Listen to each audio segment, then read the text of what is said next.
एक बार फिर से प्रभु हम सब की सहायता करे, हम उसके प्रेम को, उसकी दया को अनुभव कर सकें। आज के इस आराधना में आइए हम परमेश्वर के वचन की ओर अपने ध्यान को लगाएंगे और जो कुछ भी प्रभु आज हम सब से बातचीत करना चाहता है, हम उन बातों को सीखने और समझने में आगे बढ़ेंगे। आज हमें प्रेरितों के काम की पुस्तक उसका 9 अध्याय और उसके 35 पद से लेकर के 42 पद तक हम लोग आज देखना चाहते हैं। और यदि आपके पास है बाइबल, आप निकाल लीजिए। प्रेरितों के काम उसका 9 अध्याय उसके 35 पद से लेकर के 42 वचन तक।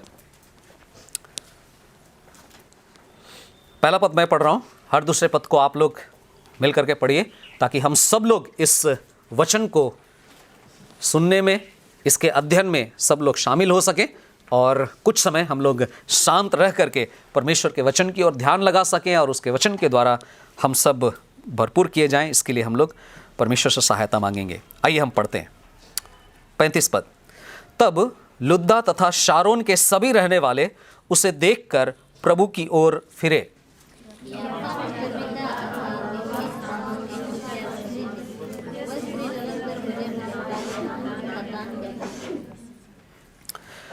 उन दिनों ऐसा हुआ कि वह बीमार होकर मर गई और उन्होंने उसे नहलाकर अटारी के कमरे में रख दिया।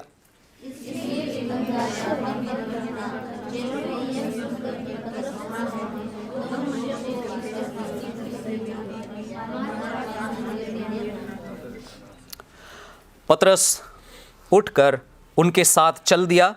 जब वह पहुंचा तो वे उसे अटारी पर ले गए।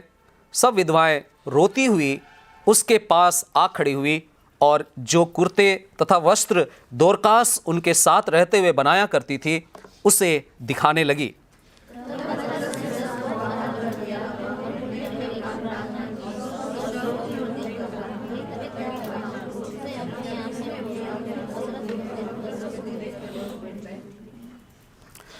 उसने अपना हाथ देकर उसे उठाया तथा पवित्र लोगों और विधवाओं को बुलाकर उसे जीवित सौंप दिया। यह बात पूरे याफा में फैल गई और बहुतों ने प्रभु पर विश्वास किया। पिछले रविवार को हम लोग इस खंड को आरंभ किए थे और हम लोग 32 पद से देखना शुरू किए थे, जहां पर एनियास नाम का एक लकवे का रोगी था जो ठीक हुआ था। और यहां पर हम देखते हैं 3 बहुत ही महत्वपूर्ण आश्चर्य कर्म होते हैं। एक जिसको हमने देखा लकवे के रोगी की चंगाई के विषय में, जो शारीरिक रूप से चंगाई को पाता है। दूसरा जो हम आज देखने जा रहे हैं, जो दोरकास के बारे में है, जिसका नाम तबीता है, जिसको दोरकास भी कहा जाता है। और ये किस प्रकार से शरीर और आत्मा दोनों में चंगाई को पाती है, उसके बारे में हम लोग आज देखने वाले हैं। याद रखिए, इस संसार में आश्चर्य कर्मों का होना निश्चित है। प्रभु यीशु मसीह के नाम से आश्चर्य कर्म होते हैं। बहुत सारे आश्चर्य कर्म ऐसे भी होते हैं जो शायद प्रभु के नाम से नहीं होते हैं, जिसके द्वारा लोग प्रभु की ओर नहीं फिरते हैं। यहां पर जब हम आश्चर्य कर्म पहली सदी में प्रारंभ की कलीसिया में देखते हैं तो किस प्रकार लोग प्रभु की ओर फिरे, उस पर हम गौर कर रहे हैं। और हम लोगों के इस संदेश का जो मुख्य विषय है उसको आप गौर कीजिए, जो हम लोगों ने पिछले बार से आरंभ किया था। आश्चर्य कर्म मनुष्य को मसीह के पास आने में सहायता करता है। आश्चर्य कर्म मनुष्य को मसीह के लिए जीतने के लिए उपयोग में लाया गया था प्रारंभ की कलीसिया में, और वास्तव में यह अद्भुत है। याद रखिए, जब हम एनियास के बारे में देखें, जब उसके जीवन में चंगाई मिली, हमने क्या पाया? 35 पद को हम लोगों ने पढ़ा था। क्या हुआ? लुद्दा तथा शारोन के सभी रहने वाले उसे देखकर, अर्थात एनियास को देखकर, उसके जीवन में लकवा के रोगी का, जो कि 8 वर्षों से वो परेशानी में था, 8 वर्षों से वो सामान्य रूप से जीवन को नहीं व्यतीत कर पा रहा था, जब उसने चंगाई को पाया, क्या हुआ? सभी लोग उसे देखकर प्रभु की ओर फिरे, प्रभु यीशु मसीह को ग्रहण किया, उद्धारकर्ता करके उसको ग्रहण किया। बहुत जरूरी है इन बातों के द्वारा हम ये जरूर जांच करें, आज के दिन में, वर्तमान में, आधुनिक युग में जब आश्चर्य कर्म होते हैं तो उसका परिणाम यही निकलना चाहिए कि लोग प्रभु की ओर फिरे। क्योंकि आश्चर्य कर्म हमेशा तक नहीं रहने वाला है। एनियास भी जरूर मर गया बाद में, लेकिन उस आश्चर्य कर्म के पीछे जो परमेश्वर दिखाना चाहता था, जो जीवन देना चाहता था, जो युगान युग तक का जीवन देना चाहता था, वो सबसे महत्वपूर्ण बात है। लोग प्रभु की ओर फिरे। जिस तरह लकवे के रोगी का चंगाई किया जाना एक बहुत बड़ा आश्चर्य कर्म के रूप में हम देखते हैं, ठीक उसी तरह से उससे कहीं बढ़कर अगर किसी व्यक्ति के जीवन में प्रभु यीशु मसीह को ग्रहण करने का, पापों की क्षमा को पाने का अनुभव होता है, तो वो उससे भी बड़ा आश्चर्य कर्म है जो एक लकवे के चंगाई किए जाने का आश्चर्य कर्म है।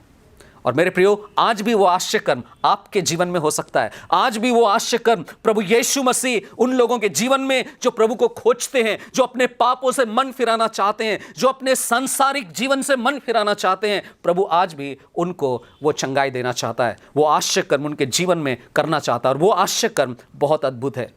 वो आश्चर्य कर्म युगान युग तक बना रहने वाला आश्चर्य कर्म है। यहां पर आज हम तबीता के बारे में देखना चाहते हैं। हमने देखा एनियास का चंगाई, आज हम दोरकास के जिलाए जाने के बारे में थोड़ा सा चर्चा करेंगे, थोड़ी सी बात को हम देखेंगे। दोरकास का चरित्र जो 36 पद में हमें मिलता है। याफा में तबीता अर्थात दोरकास नामक एक शिष्या रहती थी। यह स्त्री निरंतर भले भले कार्य तथा दान दिया करती थी। कौन थी ये शिष्या थी, डिसाइपल। प्रभु यीशु मसीह के चेलों के बारे में हम लोग बहुत पढ़ते हैं ना, प्रभु यीशु मसीह के चेले ये थे, लेकिन बहनों के बीच में से, स्त्रियों के बीच में से शायद ये बहुत सुंदर उदाहरण है। दोरकास प्रभु की शिष्या थी। भले भले कार्य करती थी, दान दिया करती थी, और ये कार्य थोड़े समय के लिए नहीं, 1 महीने के लिए नहीं। जब उसके पास बहुत सारे धन हो गए, जब उसके पास एक लॉटरी लगा, केवल उस समय नहीं, लेकिन वचन कहता है यह कार्य वो जब से प्रभु को जानी तब से लेकर अपने अंतिम क्षण तक वो लगातार निरंतर करती रही। कंसिस्टेंसी, ये था दोरकास का चरित्र। दोरकास का जो नाम है, जिस मूल रूप से, जिस शब्द से इसका अर्थ जो निकलता है, वो उसका मतलब है मृग। जो 12 सिंह होता है, बच्चा छोटा, वो उसका मतलब ये होता है। और उसका मीनिंग अगर आप देखेंगे तो उसका मतलब है अनुग्रह और आकर्षण। 12 सिंह जो एकदम से नया होता है, वो इस बात को दर्शाता है, उसके अर्थ को जब हम देखते हैं, अनुग्रह और आकर्षण को वो प्रदर्शित करता है। अनुग्रह और आकर्षण का वो चिन्ह के रूप में वो दर्शाया गया है। अगर हम दोरकास के जीवन को देखें तो वास्तव में दोरकास ऐसी मसीही थी, इस तरह की मसीही स्त्री थी जो अपने जीवन से अनुग्रह को प्रदर्शित कर रही थी। अपने जीवन से वो ऐसा कार्य कर रही थी जिससे कि वो आकर्षण का केंद्र बन गई थी। लोग उसके द्वारा बहुत अधिक प्रभावित हुए, बहुत अधिक वो लोगों के जीवन में प्रभु की ओर आने के लिए, प्रभु के लिए जीवन को व्यतीत करने के लिए प्रभावित हो रहे थे। और इसलिए उसका जीवन एक प्रकार से अनुग्रह को पहुंचाने का, आकर्षण का केंद्र बन करके वो जीवन को जी रही थी। वो ना केवल भीतर से, वो ना केवल अंदर से खूबसूरत व्यक्तित्व वाली स्त्री थी, बल्कि दया भी दिखाती थी।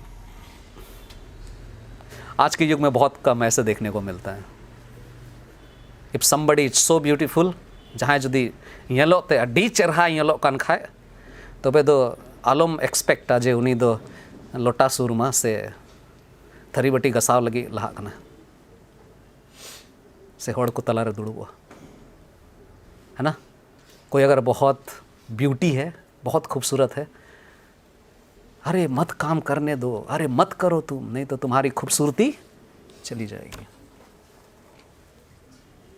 परमेश्वर का वचन बार बार हमें याद दिलाता है, हमें भीतर से खूबसूरत होना चाहिए। यह स्त्री न केवल भीतर से खूबसूरत स्त्री थी बल्कि दया भी दिखाती थी। उसका जीवन सेवा का जीवन था। His life was serving other people, सेवा करने वाला जीवन था। और जानते हैं, वो निस्वार्थ प्रेम से भरा हुआ उसका जीवन था। लोग जब प्रेम दिखाते हैं तो उम्मीद करते हैं मैंने किया है, अरे मैं उसके लिए इतना परिश्रम की हूं, उसके बदले मुझे कम कुछ तो मिलना चाहिए। मैंने 100% दिया, 24 घंटे उसके लिए करती रही, कम से कम 2 घंटा, कम से कम आधा घंटा देने में इतना तकलीफ था उनको। निस्वार्थ प्रेम से भरा था। दोरकास ऐसी नहीं थी। दोरकास का जीवन अद्भुत था। वो हमेशा दूसरों के बारे में सोचती थी, अपने से ज्यादा दूसरों के बारे में हमेशा फिक्र करती थी। सोचने का मतलब ये नहीं है कि फलाना मालूम है क्या किए वो, आप जानते हैं क्या हुआ है वहां, आप जानते हैं कैसा हुआ यहां। नहीं, फिक्र है। अगर वो ऐसे हैं, अगर वो निर्बल हैं, अगर वो कमजोर हैं, अगर वो नहीं चल पा रहे हैं, तो मैं क्या कर सकती हूं, मैं क्या कर सकता हूं, मैं किस तरह से प्रभु के लिए उपयोग में लाया जा सकता हूं, कैसे उसके जीवन में जो अंधकार की ओर जा रहे हैं, डूबने की ओर बढ़ रहे हैं, कैसे उसको बचाने के लिए, कैसे प्रेम के साथ उसके जीवन में जीवन को मैं दिखा सकूं। यह ऐसी स्त्री नहीं थी जो गॉसिप करने वाली स्त्री थी। हम स्त्रियों का हम सब जानते हैं, कोई बात इतनी सी होगी तो इतना बड़ा करके उसको डिस्प्ले करते हैं। कई बार वो आपके जीवन में है ही नहीं, आपके जीवन से उसका कोई मतलब ही नहीं है, लेकिन पता चला कि एक तीसरे व्यक्ति के कारण आप आपस में लाठी डंडा उठा करके लड़ाई कर रहे हैं। क्या हम मैच्योर हैं? क्या हम परिपक्व हैं? ये दोरकास ऐसी नहीं थी। ये दोरकास बहुत ही अधिक प्रभु को प्रिय जीवन, प्रभु के दृष्टि में जो प्रभु के लिए जीवन जी सकती थी, वो सब कुछ देती है। दोरकास अपने मसीही भाई बहनों, दोरकास अपने जो मसीही समाज के लोग थे, जो विश्वासियों की संगति थी, उनके लिए एवं अपने लोगों के लिए, अर्थात अपनी कम्युनिटी के लोग, अपने तरीके जैसे वाले लोग जो थे, उन सब लोगों के बीच में ऐसे समाज की वो सामाजिक सेवा करने वाली स्त्री थी। कभी कभी हम बहुत आत्मिक हो जाते हैं तो सामाजिक बातों के बारे में उतना ध्यान नहीं रखते, ख्याल नहीं रखते। उसका जो स्वाभाविक वरदान, उसका जो नेचुरल गिफ्ट था, वो था सिलाई का। क्या का था? सिलाई का। हमें से कई लोग, लेडीज लोग जानते हैं ना, कपड़े सिलना ट्रेनिंग लिए हैं। कुछ लोग अपने से करना सीख जाते हैं, करते हैं।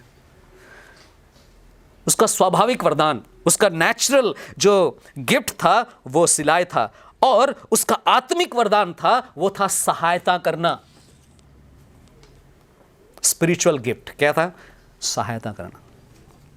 जो वो कर सकती थी, जो वो बना सकती थी, बनाती थी, और जिनके पास नहीं है, जो लोग जरूरत में हैं, उनको दे देना, ताकि वो इस बात को अनुभव कर सके, अच्छा वो प्रभु से प्रेम करती है इसलिए मुझे दी, वो प्रभु से प्रेम करती है इसलिए जो कमाती है उसमें से मुझको दी।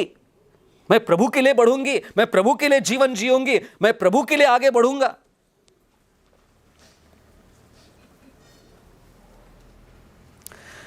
यहां पतरस को हम देखते हैं। पतरस के पास जो वरदान था उसकी तुलना में दोरकास के पास जो वरदान है वो बहुत खास नहीं था। पतरस के पास क्या वरदान था? पतरस के पास वरदान था, ही वाज ए प्रीचर। वो प्रचारक था। जब खड़े होकर प्रचार करता था, 3-3 हजार लोग क्या कर जाते थे? विश्वास में आ जाते थे।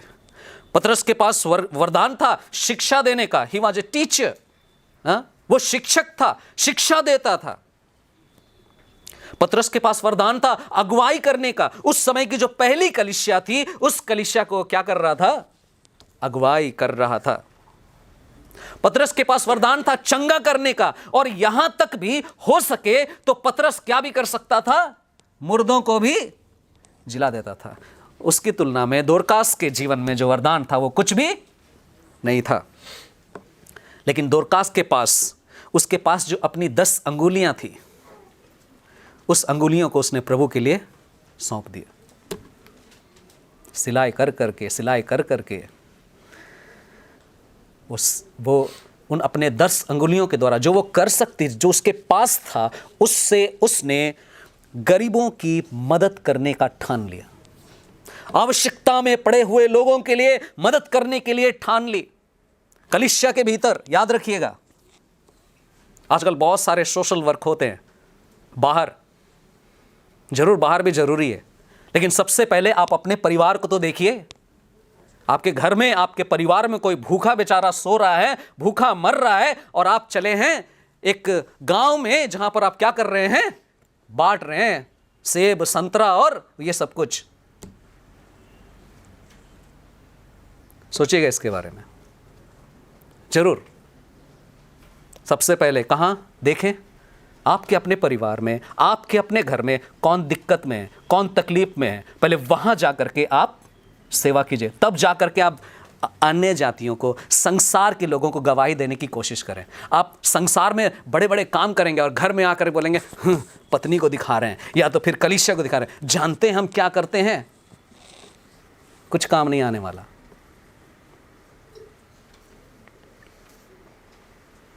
दोरकास बहुत अद्भुत थी, कलीसिया के परिवार को भी और अपने जाति के लोग, अपने लोगों के बीच में भी वो करती है। नहीं तो बाहर के लोग क्या बोलेंगे, अरे पहले अपना घर तो ठीक करो, बाद में हम लोग को बताना। पहले अपने आप को तो सुधारो, बाद में हम लोगों को सुधारना। बहुत जरूरी है। जिस तरह परमेश्वर का वचन हमें सिखाता है, उसको पहले हम ध्यान दें। दोरकास का जो वरदान था, दोरकास जो करती थी, वो पतरस के वरदान से बहुत कम था। हम कह सकते हैं उतना विशेष नहीं था, उतना ज़्यादा कोई खास बात नहीं थी जो दोरकास के जीवन में जो वरदान थे। इसके बावजूद भी दोरकास का वरदान प्रभु की देह के लिए, कलीसिया के लिए, विश्वासियों के लिए पतरस के वरदान की तरह ही काम कर रहा था। बल्कि पतरस के द्वारा किए जाने कार्य से यह पता चलता है कि पतरस का भी बहुत महत्वपूर्ण था कार्य वहां पर, और उसके साथ साथ दोरकास का वहां होना, दोरकास को जिस तरह से जीवन मिल रहा है, तबीता को जिस तरह से जीवन मिल जाता है, उससे पता चलता है कि उसका वहां होना भी बहुत महत्वपूर्ण था। मतलब उसके वरदान का होना भी बहुत महत्वपूर्ण था। दोरकास ने कभी कोई मिशनरी सभा में भाषण नहीं दी होगी, लेकिन जो वह विधवाओं और जरूरतमंदों के लिए कर रही थी, वह बहुत ही सुंदर और परमेश्वर को भाने वाला कार्य कर रही थी। इसलिए यदि आपके पास कोई ऐसा हुनर है, यदि आपके पास कोई ऐसा वरदान है, उसको आप परमेश्वर की महिमा के लिए इस्तेमाल करने के लिए उपयोग में लाएं, क्योंकि प्रभु के लिए वो बहुत ही अनमोल है।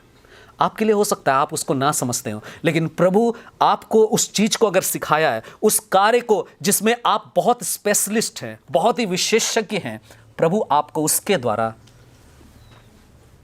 कलीसिया को क्या करना चाहता है, मजबूत करना चाहता है। कलीसिया को क्या करना चाहता है, स्थिर करना चाहता है।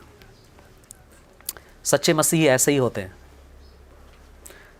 उनके पास जो कुछ है उससे देह की बढ़ोतरी के बारे में सोचते हैं, कलीसिया की उन्नति के बारे में सोचते हैं, और प्रभु उनको बल प्रदान करता है कि उसी बात में वे लोग और अधिक क्या किए जाते हैं, उन्नति करते जाते हैं। इफिसियों की पत्री उसका 2 अध्याय और उसके 10 पद को जब आप पढ़ेंगे तो वहां पर बहुत ही स्पष्ट रीति से परमेश्वर का वचन जो उद्धार पाए हुए लोग हैं उनके बारे में कहता है। और क्या कहता है, क्योंकि हम उसके हाथ की कारीगरी हैं। इफिसियों 2 अध्याय उसका 10 वचन, क्योंकि हम उसके हाथ की कारीगरी हैं जो मसीह यीशु में उन भले कार्यों के लिए सृजे गए हैं जिन्हें परमेश्वर ने प्रारंभ ही से तैयार किया कि हम उन्हें करें। हम परमेश्वर के कारीगरी हैं। क्या मतलब है इसका? आप कारीगर है, मैं कारीगर हूं। कारीगर क्या करता है? कार्य करता है ना? कार्य करता है। कार्य करने के लिए हम बनाए गए हैं, और वो कार्य क्या है जो हम आज कर पाते होंगे? काम करने वाले। हम विश्वास करते हैं, हम मसीही जीवन में जी रहे हैं। और याकूब एक बात कहता है, यदि हम विश्वास करते हैं, प्रभु पर भरोसा रखते हैं, तो हमारा जीवन कैसा होना चाहिए? कार्य से भरा होना चाहिए। हम अपने विश्वास को कैसे प्रकट कर सकते हैं? कार्य के द्वारा प्रकट कर सकते हैं। याकूब उसका 2 अध्याय, याकूब की पत्री उसका 2 अध्याय और 26 पद के अंतिम भाग को जब आप देखेंगे तो बहुत स्पष्ट रीति से याकूब सिखाता है, याकूब कहता है कि हमारा जीवन किस प्रकार का होना चाहिए। 26 पद, याकूब 2:26। अतः जैसे शरीर आत्मा के बिना मृतक है, ठीक वैसे ही विश्वास भी कार्य बिना मृतक है। विश्वास भी कार्य बिना मृतक है। हम प्रभु से प्रेम करते हैं, लेकिन हमारे अंदर प्रभु के लिए खर्च होने के लिए इच्छा नहीं होती है। हम अपने टैलेंट को, हम अपने वरदान को, जिस बात में हम बहुत अच्छे हैं, उस चीज को प्रभु के लिए देने के लिए तैयार नहीं है। तो फिर कौन सा विश्वास है? कैसा विश्वास है?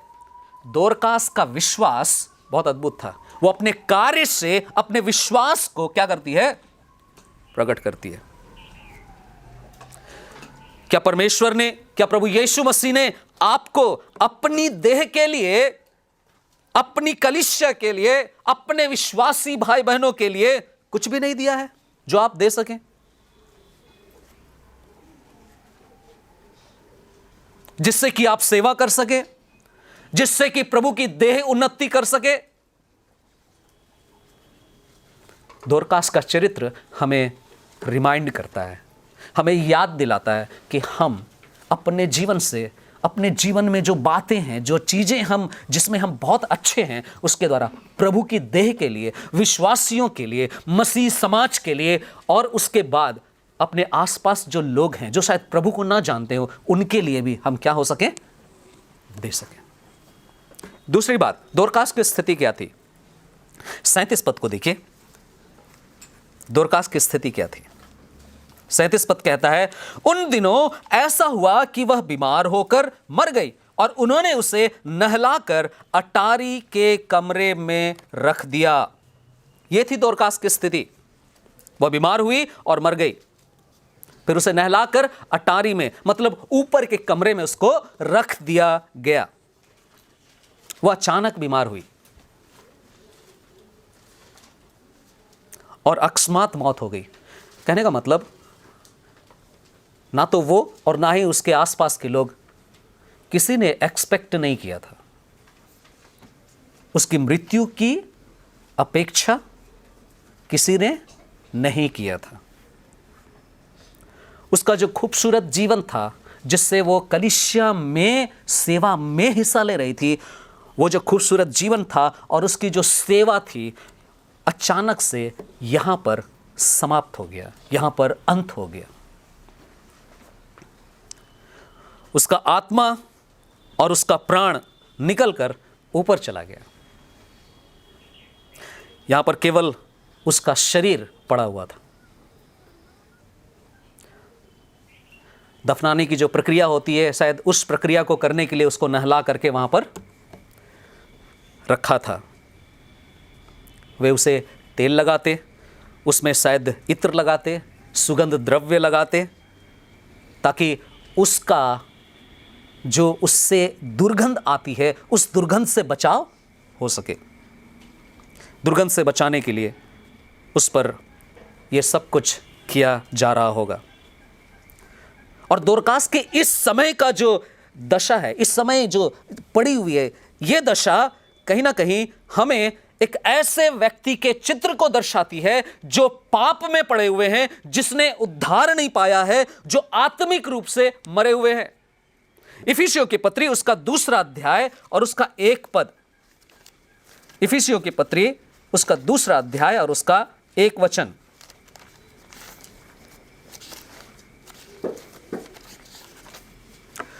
हम तो उन अपराधों और पापों के कारण मरे हुए थे। जो पाप में है, जो अपराध में जीवन को व्यतीत कर रहे हैं, उनका जीवन ठीक इसी प्रकार से है। जिसने उद्धार नहीं पाया है, उद्धार नहीं पाया हुआ मनुष्य ना केवल बीमार है बल्कि मरे हुए हैं। ना केवल वे कमजोर हैं लेकिन वे मृतक हैं, अर्थात परमेश्वर से अलग हो गए हैं।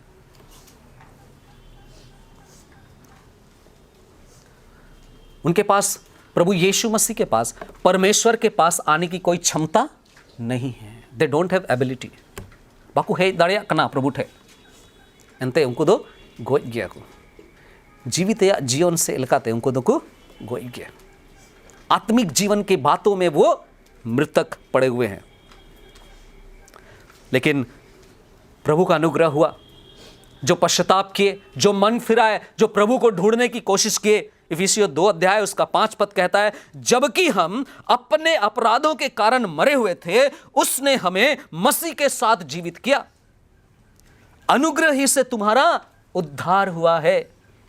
हाउ वी आर सेव्ड, चिकाते बंचाओ दो नियाम कदा अब वह अरिचली ही ये तो बात। हम परमेश्वर के अनुग्रह के द्वारा बचाए गए हैं। वे सब जो पाप के जीवन से छुटकारा पाने चाहते हैं, परमेश्वर के अनुग्रह से क्या किए जाते हैं? बचा लिए जाते हैं। अनुग्रह ही से तुम्हारा उद्धार हुआ। तीसरी बात जो दोरकास के मित्रों के विषय में हम देखते हैं, 38 पद से लेकर के 39 पद में दोरकास के मित्रों की फिक्र, दोरकास के जो साथ रहने वाले हैं उन लोगों की फिक्र क्या है, उनका कंसर्न क्या है। 38 और 39 पद को देखिए। उसके सभी मित्र चाहते थे कि दोरकास वापस आ जाए और इसलिए वे पतरस के पास खबर भेजते हैं।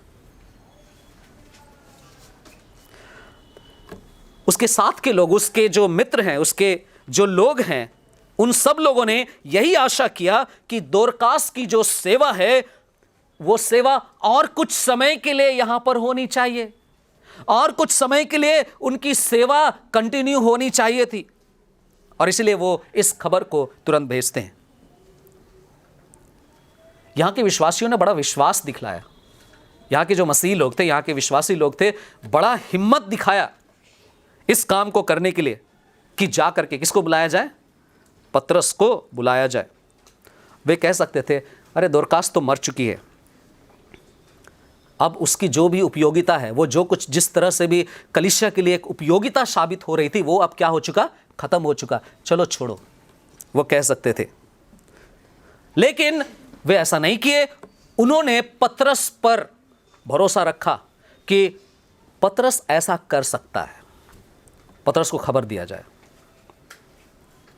पतरस जिला सकता है, इसलिए उसको बुलाया जाए। पतरस जब पहुंचा तो देखा वहां की स्त्रियां उसे दोरकास की बनाए हुए कपड़े को दिखाती हुई रोती हैं। एक तरह से एक ऐसा दृश्य लगता है जैसा कि दफनाने के पहले जिस तरह से रोना, जिस तरह से पीड़ा है ना, जिस तरह से शोकित हैं सब लोग, कुछ इस प्रकार का दृश्य यहाँ पर दिख रहा है। लेकिन फिर आगे हम देखते हैं 40 और 41 पद में पतरस का आदेश यहाँ पर आता है। 40 और 41 पद गौर कीजिए। तब पतरस ने सबको बाहर कर दिया और घुटने टेक कर प्रार्थना की और शव की ओर मुड़कर कहा, तबीता उठ। उसने अपनी आंखें खोल दी और पतरस को देखकर वह उठ बैठी। उसने अपना हाथ देकर उसे उठाया तथा पवित्र लोगों और विधवाओं को बुलाकर उसे जीवित सौंप दिया। पतरस का आदेश, पतरस की आज्ञा, पतरस ने दोरकास को जिलाया। यीशु मसीह ने पतरस के द्वारा दोरकास को जिलाया। वह मृत्यु से वापस लाई गई, एक मरी हुई दशा से वापस लाई गई। ना केवल शरीर में, आत्मा में भी उसको क्या मिल गया? चंगाई मिल गया। और यह दृश्य एक बार फिर से ऐसे व्यक्ति के दृश्य को दर्शाता है, ऐसे व्यक्ति के रूप को प्रकट करता है जो पाप से छुटकारा पाता है। मसीह की आज्ञा से एक पापी व्यक्ति का जीवन पाप के बंधन से, अपराधों के कारण मरी हुई दशा से, आत्मिक जीवन में मरी हुई स्थिति से जीवन को प्राप्त करता है, जिलाया जाता है। हर बार जब एक पापी मन फिराता है, वह बहुत बड़ा आश्चर्य कर्म है, ठीक उस तरह जैसे एक मुर्दा जिलाया जाता है। बल्कि एक मुर्दा के जिलाए जाने से बढ़कर यह बड़ा आश्चर्य कर्म है जब एक पापी मन फिराता है। ओके? मुर्दा फिर से मुर्दा हो जाएगा, लेकिन नया जन्म पाया हुआ व्यक्ति, उद्धार पाया हुआ व्यक्ति फिर से अधर्म के संसार में नहीं जा सकता, युगानुयुग तक परमेश्वर के राज्य में रह सकता है। क्या आपने गौर किया पतरस ने किस तरह दोरकास को जीवित किया? अगर आप यहां पर गौर करेंगे आप पाएंगे पतरस ने क्या किया। वह भीड़ के सामने यह कार्य नहीं किया। पतरस भीड़ के सामने यह काम, जिलाने का काम नहीं किया। उसने सबको बाहर कर दिया। क्यों? पतरस कहना चाहता है, मैं इस आश्चर्य कर्म के द्वारा, मुर्दे को जिलाए जाने के द्वारा मैं फेमस होना नहीं चाहता हूं, इसका मैं प्रचार करना नहीं चाहता हूं, मैं नाम कमाना नहीं चाहता हूं, सब बाहर जाओ। एडवर्टाइजमेंट नहीं कर रहा है, ना ही उसने इस कार्य से किसी तरह की व्यक्तिगत महिमा को, पर्सनल ग्लोरी पाने के लिए, पर्सनल फेम पाने के लिए इस कार्य को नहीं किया। उसका एकमात्र उद्देश्य था कि मसीह को महिमा मिले, और यही उसका उद्देश्य था। जरा सोचिए, पतरस की उस समय की सेवा और आज की आधुनिक युग में किए जाने वाले आश्चर्य कर्म की सेवा में कितना अंतर है। क्या आप इस बात को समझ पा रहे हैं?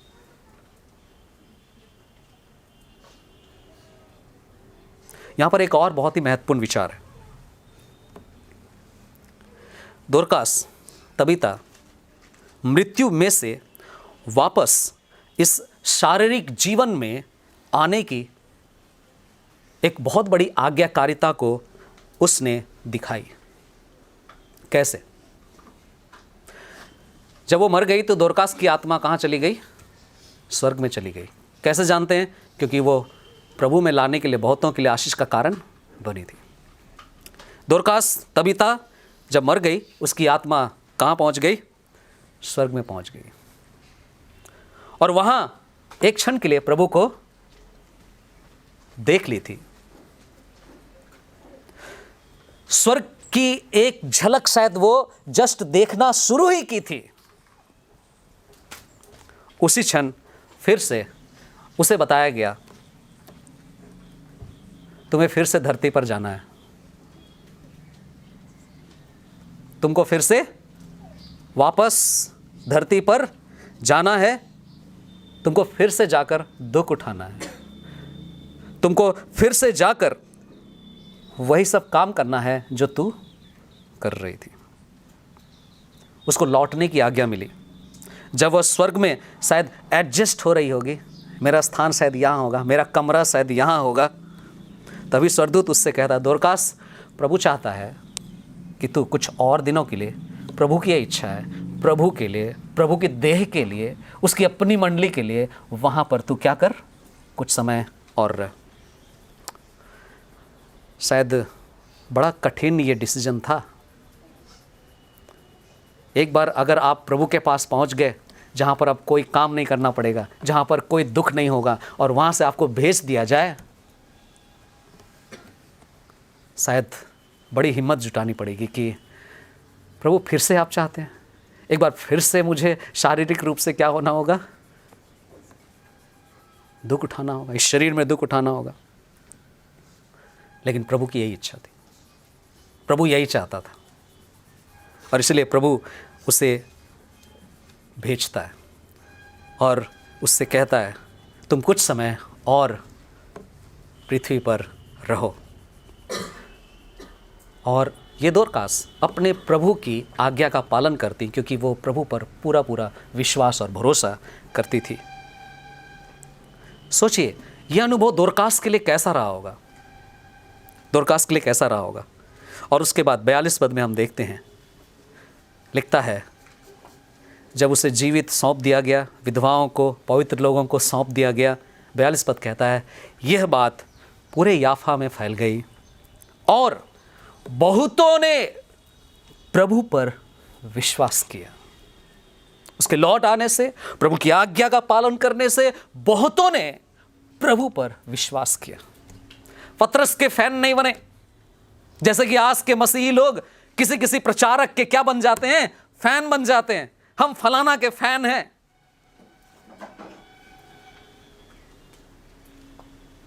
लोग कहां फिरे?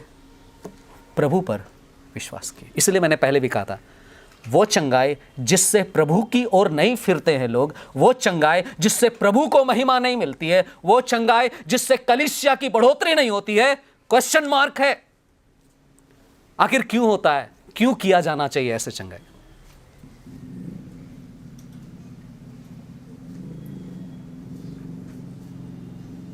वे मसीह की ओर लाए गए, बहुतों का परिवर्तन हुआ। अंत में मैं यही कहूंगा कि आश्चर्य कर्म लोगों को मसीह के लिए जीतता है। और इस अच्छे शिक्षा को, इस वास्तविक शिक्षा को हमेशा आप अपने जीवन में बनाए रखें। आश्चर्य कर्म के पीछे मत भागिए। जरूर हमें आश्चर्य कर्म चाहिए, लेकिन अपना विश्वास आश्चर्य कर्म पर आधारित मत रखिए। अपने विश्वास की नींव आश्चर्य कर्म पर मत रखिए, वचन पर रखिए, प्रभु पर रखिए, प्रभु पर विश्वास कीजिए। क्योंकि आश्चर्य कर्म भी क्या करता है? लोगों को मनुष्य के लिए जीतता है। प्रभु हम सबको आशीष दे। आइए हम प्रार्थना करेंगे। स्वर्ग और पृथ्वी के अधिकारी यीशु मसीह, आपके पास जो कि स्वर्ग और पृथ्वी का सारा अधिकार है, आपने पतरस के द्वारा इस संसार में अद्भुत चंगाई को आपने दिखलाया। यहाँ तक कि मृत्यु पर से जीवित किए जाने की सामर्थ को भी आपने प्रदर्शित किया, केवल इसलिए ताकि लोग आपकी ओर फिरें, ताकि उस समय के लोग और आज भी जब कोई चंगाई हो, कोई आश्चर्य कर्म हो, तो लोग प्रभु की ओर फिरें। प्रभु आप हमारी मदद करें कि हम सबके विश्वास में, हम सबके जीवन में आपके प्रति जो भक्ति है, आपके प्रति जो श्रद्धा है, वो केवल दिखावे का ना हो, लेकिन वास्तव में प्रभु हम आपके अनुसार, आपकी इच्छा के अनुसार जो आप चाहते हैं कि मेरे पास जो है, हमारे पास जो हुनर है, जो वरदान आपने दिया है, उसके द्वारा प्रभु हम आपके लिए जीवन को व्यतीत करें। प्रभु हमें अपने लहू में छुपाएं। हमें आज एक बार फिर से प्रभु, यदि कोई ऐसी बात पाई जाती है जो आपके दृष्टि में ग्रहण योग्य नहीं है, उसे आप निकाल दें प्रभु, बाहर कर दें प्रभु उन बातों को, और हमें अपने राज्य में पवित्रता के साथ, धार्मिकता के साथ जीवन हम व्यतीत करें। उसके लिए आप हमारी अगुवाई करें। यहाँ पर उपस्थित हम में से हर एक जन प्रभु अपने आप को आपके हाथों में सौंपते हैं। प्रत्येक सुनने वालों को आप प्रभु बहुतायत की आशीष दें, उनकी सहायता करें कि वे अपने जीवन में आपके साथ वास्तविक प्रेम में पाए जाएं। प्रभु आप सहायता कीजिए। आदर, महिमा और प्रशंसा सब कुछ आपको देना चाहते हैं। बड़े धन्यवाद के साथ प्रार्थना अपने उद्धारकर्ता यीशु के पवित्र और मीठे नाम में चढ़ाते हैं। इसे दया सुने और ग्रहण कीजिए। आमीन।